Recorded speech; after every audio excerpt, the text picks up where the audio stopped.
तो बिल्कुल, chief justice of India देश के संविधान के तहत कार्यपालिका, विधायिका और न्यायपालिका उसका महत्वपूर्ण अंग है।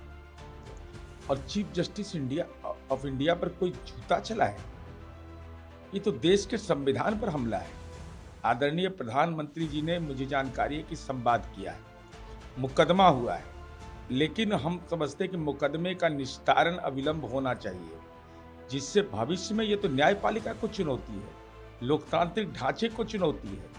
ये दिमागी रूप से ऐसे लोग जो फितूर फैलाते हैं प्रचार के लिए अथवा दिमागी फितूर है, इन लोगों पर कठोरतम कार्रवाई हो कि देश यह देखे कि देश के न्यायपालिका के साथ छेड़छाड़ करोगे तो कानून कितना कड़ा इंजेक्शन देता है।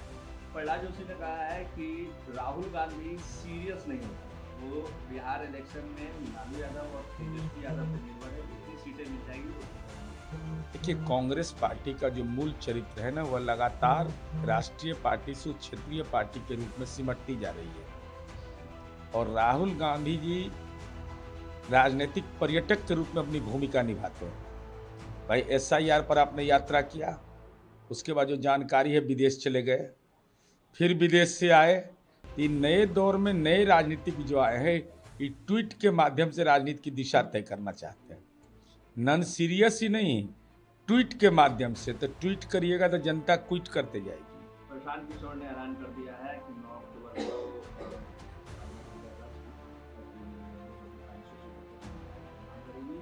और साथ ही साथ उन्होंने ये भी कहा है कि इतना तो तय है कि इस बार एनडीए गवर्नमेंट जीतेगी। माननीय प्रशांत किशोर जी राजनीतिक रणनीतिकार रहे, चुनावी मैदान में आए हैं।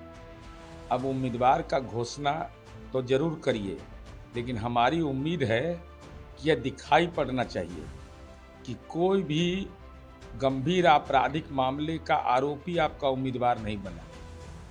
धन बल नहीं दिखाई पड़ना चाहिए, बाहुबल नहीं दिखाई पड़ना चाहिए।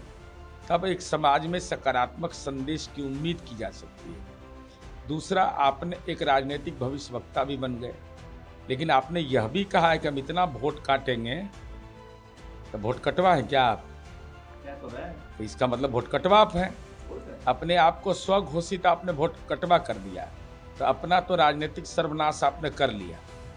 आप जीतने के लिए नहीं खड़े हैं, वोट काटने के लिए खड़े हैं। तो बिहार की जनता बहुत सचेत और सतर्क रहती है। लेकिन महत्वपूर्ण विषय यह है कि प्रशांत जी, आप अपने उम्मीदवार का जब चयन करिए, तब बिहार की जनता देखेगी कि आप उम्मीदवार कैसा पेश करते हैं।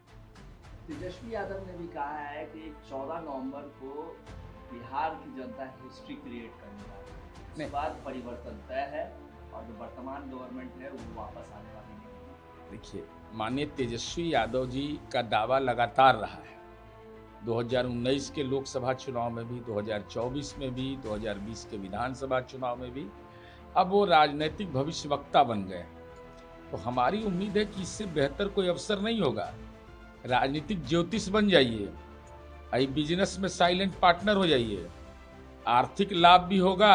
अब बहुत सारे उम्मीदवार अपना ग्रह का गुण दोष दिखाएंगे, अब पूजा पाठ का ऑफर भी उनको होगा।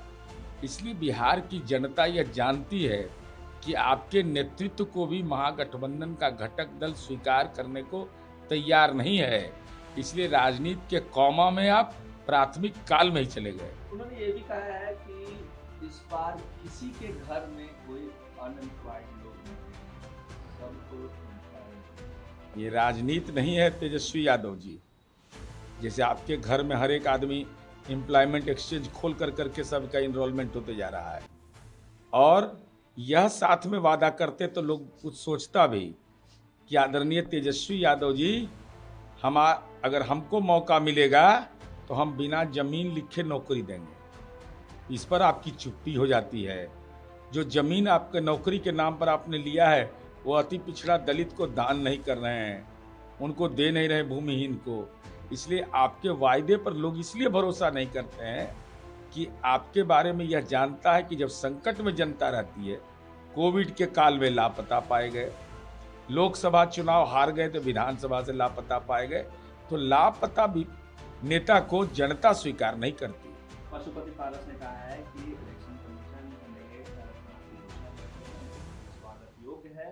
साथ ही साथ उन्होंने कहा है कि जिस तरीके से बिहार में बेरोजगारी है, पलायन है, उसको रोकने के लिए इस बार जनता ने नियम बना लिया है और जनता इस बार पूरी तरीके से परिवर्तन है। नहीं, माननीय पशुपति पारस जी का हृदय परिवर्तन 5-6 महीना में हुआ है।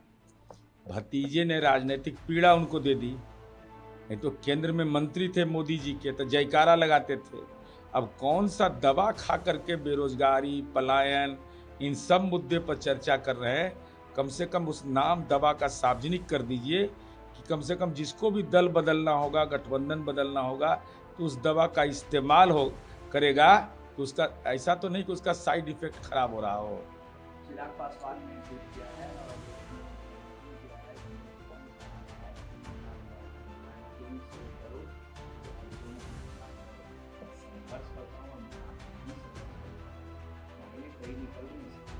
देखिए, अब राजनीति में भाषा नहीं, भाव समझने की जरूरत है। अब संघर्ष की पटकथा उनके पिता स्वर्गीय दिवंगत रामविलास पासवान जी को लालू जी ने राजनीतिक रूप से अपमानित किया, यह चिराग पासवान जी को भी मालूम है। लालूवाद विचारधारा है, यह भी स्वीकार तेजस्वी यादव करते हैं। तो संघर्ष का मतलब होता है बिहार को विकसित करने का संघर्ष। अब इसके मायने जिसको जो लगाना है वो लगाते रहेगा। लालू यादव ने भी एक्स पे पोस्ट किया है, क्या है कि 6 और इस बार एनडीए हो जाएगा, इस पर 9-1 का। देखिए, अब लालू जी तो खुद ट्वीट करते नहीं हैं। लालू जी अस्वस्थ हैं। अगर लालू जी आपकी यह मंशा है तो हम आपसे अनुरोध करेंगे कि आप केवल महुआ बाग के मकान बनाने के लिए सक्रिय नहीं रहिए। आइए चुनावी मैदान में, आपका अपना जलवा है, आप अपना सब कुछ बेटा के हवाले कर दिए हैं। तो हमारी उम्मीद है कि जितना ट्वीट कर रहे हैं, जो भाव व्यक्त कर रहे हैं, उस सार्वजनिक सभा में व्यक्त करिए। क्योंकि आप तो स्वस्थ हैं, आपका बेटा का दावा है, तब ना आप पार्टी के राष्ट्रीय अध्यक्ष हैं। इसलिए जनता की अदालत में कब जाइएगा, जरा यह बताइए। एनडीए में सीट शेयरिंग कब तक हो जाएगा, कितना घोषणा होगी? अब इस संबंध में औपचारिक जानकारी न मुझे है, न हमको दिया जाएगा, न हमको देने की जिम्मेवारी है। समय सब कुछ हो जाएगा। एनडीए में करार है, दरार नहीं। कितनी सीटों पे यह कोई नहीं बता सकता है। यह पार्टी का राष्ट्रीय नेतृत्व का अधिकार क्षेत्र एकदम फील गुड है। करार है, दरार है ही नहीं। अरे मुलाकात तो सब एक दूसरा से करते रहता है।